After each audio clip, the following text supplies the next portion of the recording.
One nation one election की बात चल रही है, इस पर क्या स्टैंड है आपके पार्टी की? वन नेशन वन इलेक्शन की शुरुआत तो देश की आज़ादी के बाद हुई ही थी। 1952 में जो पहला चुनाव हुआ तो एक साथ हुआ, लोकसभा विधानसभा। उसके बाद 4 चुनाव तक वन नेशन वन इलेक्शन चलते रहा। बाद में अलग अलग कारण से कुछ राज्यों की विधानसभा सरकार ने हिंदू त्योहारों पर जो छुट्टियां है उसको रद्द की है, इस पर क्या प्रतिक्रिया? वन नेशन वन इलेक्शन की बात चल रही है, इस पर क्या स्टैंड है आपके पार्टी की? वन नेशन वन इलेक्शन की शुरुआत तो देश की आज़ादी के बाद हुई ही थी। 1952 में जो पहला चुनाव हुआ तो एक साथ हुआ, लोकसभा विधानसभा। उसके बाद 4 चुनाव तक वन नेशन वन इलेक्शन चलते रहा। बाद में अलग अलग कारण से कुछ राज्यों की विधानसभा पहले बहुमुखी चुनाव करना पड़ा, जिसके कारण अलग अलग तारीख में विधानसभा लोकसभा का चुनाव होने लगा। तो पहले हुआ है और इससे बहुत फ़ायदा होगा, बहुत अच्छा काम है। इससे एक तो बेतहाशा जो खर्च होता है उस खर्च से बचाव होगा, और दूसरा कि हमेशा कोई न कोई चुनाव देश भर में होते ही रहता है। तो समय की बर्बादी होती है, पैसे की बर्बादी होती है, विकास का काम बाधित होता है, लोगों को परेशानी होती है। जब मॉडल कोड कहीं लग जाता है तो लोग को आने जाने से लेकर सब काम में डेवलपमेंट का काम रुक जाता है। तो एक साथ अगर चुनाव हो 5 साल में एक बार, तो इससे देश को बहुत फायदा होगा। ये अच्छा काम है। सर, जिस प्रकार से उनकी सीट शेयरिंग की चर्चा चल रही है, लेकिन यही सवाल आम जनता एनडीए को लेकर उठा रही है, ये चीज़ सामने नहीं आ रही है। आप लोगों की सीट शेयरिंग बिहार में क्या होगी? हम लोगों की सीट शेयरिंग के लिए किसी को चिंता करने की ज़रूरत नहीं है। हम लोग की बात ऐसा नहीं कि नहीं हुई है, बात हुई है, लेकिन कब कितनी बात पब्लिक डोमेन में हम लाए, यह तो हमारी स्ट्रेटजी होगी ना। तो उस स्ट्रेटजी के तहत आज हम कुछ बोले यह मुनासिब नहीं है, लेकिन कहीं कोई परेशानी नहीं है। कितनी सीटों पर कौन पार्टी एनडीए के अंदर लड़ेगी, यह सब बहुत ही आसानी से तय होगा। सर, आप जब एनडीए से अलग हुए तो उस समय आप मुद्दा उठाए थे, कॉलेजियन सिस्टम का मुद्दा उठा रहे थे, केंद्रीय विद्यालय का मुद्दा उठा रहे थे, एजुकेशन, तमाम मुद्दों को। अब उन मुद्दों का क्या होगा? मुद्दा तो आज भी वही है। देखिए, हमारी पार्टी का मुद्दा, जब हम जिस रूप में रहे हैं, आपको याद होगा कॉलेजियम सिस्टम के बारे में हमने तब कहना शुरू किया था जब भारत सरकार में हम मंत्री थे। एनडीए में रहते हुए हमने इस मुद्दा को उठाया था। ऐसा नहीं कि एनडीए से बाहर होने के बाद, तब भी हम एनडीए में थे, भारत सरकार में मंत्री थे। और कॉलेजियम सिस्टम तो भारत के संविधान पर, जनतंत्र पर एक कलंक है। कॉलेजियम सिस्टम जिस रूप में आज चल रहा है, जो गरीब घर के बच्चे हैं, किसी जात के हो, किसी धर्म के हो, उनके लिए रास्ता बंद है। हाईकोर्ट सुप्रीम कोर्ट में जज नहीं बन सकते, चाहे उनके अंदर कितनी भी प्रतिभा क्यों न हो। तो हमारी तो मांग सब दिन से रही है और आज भी इस मांग को हम दोहराते हैं। और आगे आने वाले दिनों में जितनी ताकत हमारी पार्टी को मिलेगी, इस ताकत का इस्तेमाल इस काम में हम करने वाले हैं। और हमारी मांग है कि जिस तरह से कलेक्टर एसपी की बहाली खुली प्रतियोगिता से होती है, उसी तरह से सुप्रीम कोर्ट और हाई कोर्ट में भी खुली प्रतियोगिता से जज की बहाली होनी चाहिए। यह नहीं कि कोई जज रिटायर कर रहे हैं और उनकी जगह उनका भतीजा बेटा आ जाए। यह जो आज का सिस्टम है, बहुत ही गलत सिस्टम है। सर, जिस प्रकार से वन नेशन वन इलेक्शन की बात हो रही थी, नीतीश कुमार के द्वारा कहा गया है कि बहुत जल्दी ये लोग बिहार में भी इलेक्शन करवा सकते हैं। देखिए, कोई एक राज्य की बात नहीं है वन नेशन वन इलेक्शन, ये पूरे देश की बात है। कोई बिहार में और एक जगह कोई एक साथ चुनाव हो या जल्दी चुनाव हो, इसका कोई मतलब नहीं।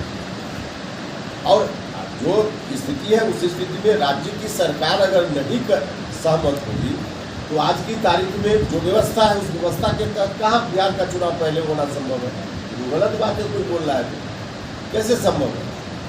कोई राज्य की सरकार सहमत न हो, वहाँ समय से बहुत पहले चुनाव कराना संभव ही नहीं है। हाँ, कल होकर कोई संविधान में व्यवस्था दूसरी हो जाए, बदल जाए, तब भले कुछ नई व्यवस्था आ सकती है, वरना आज की तारीख में कहाँ संभव है? नीतीश जी ने जो कहा है, तो विधानसभा चुनाव के बारे में नहीं कहा है। जहाँ तक मेरी समझ, उन्होंने पार्लियामेंट का जनरल इलेक्शन, उसके बारे में कहा कि समय से पहले की बात उन्होंने आशंका की। सबसे पहले आप अलग अलग बार अलग अलग पार्टी बनाते रहे। सबसे पहले आपने रासपा बनाया था, फिर रालोसपा बनाया था, फिर रालोजन बनाया था। क्या ऐसी परिस्थिति आती है कि आपको हर बार विलय करना पड़ता है और फिर नई पार्टी बनानी पड़ती है? देखिए, हर बार का कारण अलग अलग है। इसको इकट्ठे एक बार बताना तो मुश्किल है। हर बार का कारण अलग अलग है। लेकिन आप इतना ध्यान रखिए, पार्टी का नाम जरूर बदला है, लेकिन मुद्दा, आपने सवाल किया, मुद्दा हमारा कभी नहीं बदला है। रास्ता जरूर हम बदलते रहे हैं, लेकिन लक्ष्य हमारा कहीं कभी नहीं बदला है। हम सत्ता में बाहर रहते हैं तो भी कॉलेजियम सिस्टम हटाने की बात करते हैं, हम सत्ता में जाते हैं तो भी कॉलेजियम सिस्टम को हटाने की बात करते हैं। हम शिक्षा से संबंधित सवाल को तब भी उठाते थे, आज भी उठाते हैं, आगे भी उठाएंगे। मुद्दा जो इशूज है, जिस इशू को लेकर हम जा रहे हैं लोगों के बीच, या पब्लिक का इशू, तो इशू से कभी हमने समझौता नहीं किया है। बड़ी बात यह है, रास्ता बदलना तो बाकी सब लोग आज की तारीख में जो राजनीति में कोलिशन का युग है, इसमें तो सब लोग समय समय पर चेंज करते रहे हैं। किसने कब चेंज किया उस पर मेरी ओर से कोई आपत्ति, कोई विरोध नहीं है, लेकिन दूसरे लोग चेंज करें तो उनके ऊपर सवाल नहीं और मेरे ऊपर सवाल। दूसरे लोग चेंज करते हैं वो अपनी कुर्सी कैसे आगे सुरक्षित रह जाए, इस बात को ध्यान में रखकर चेंज करते हैं।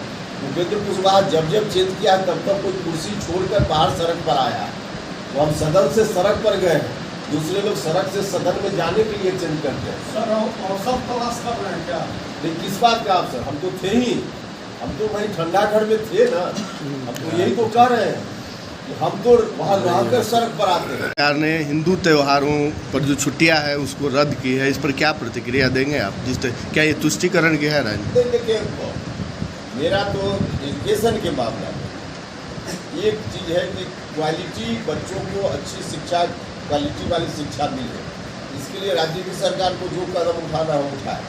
लेकिन अभी जो एक व्यक्ति शिक्षा विभाग में जिनको सरकार ने लाने का काम किया है, उनके कई तुगलकी फरमान आते रहते हैं और उससे शिक्षा में सुधार की जगह ज़्यादा परेशानी बढ़ जाती है। तो परेशानी बढ़ाना एक बात है, शिक्षा में सुधार की बात दूसरी बात है।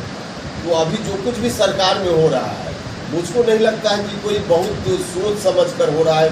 बस कुछ करना है तो करते जाओ, इससे किसी को ठेस पहुँचे, किसी को नुकसान पहुँचे, कोई मतलब नहीं। क्या वजह है सर के पाठक पर सरकार कंट्रोल नहीं कर पा रही है?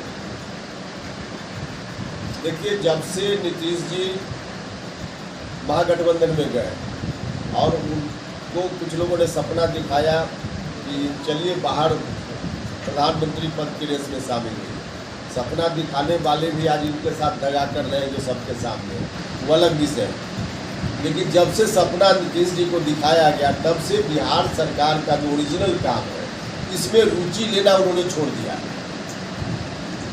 कहाँ किस विभाग में क्या हो रहा है, कभी वक्त मिला तो थोड़ा बैठ गए, वरना सरकारी काम में रुचि लेना छोड़ दिया। और कई बार तो सार्वजनिक रूप से वो बोल देते हैं, तेजस्वी यादव जी को इशारा करके कि इनसे समझिए। अब अपना सारा दायित्व जब नीतीश जी छोड़ चुके हैं, किसी के दूसरे के ऊपर दे दिए हैं, तो इसमें इसी तरह की व्यवस्था होगी। कभी कोई निर्णय, कभी कोई निर्णय, बिना सिर पैर का निर्णय। तो इसलिए ऐसी इस व्यवस्था को क्या कहेंगे सर नीतीश बाबू की? बिल्कुल अराजक व्यवस्था है सरकार, अराजक व्यवस्था है, और यही कारण है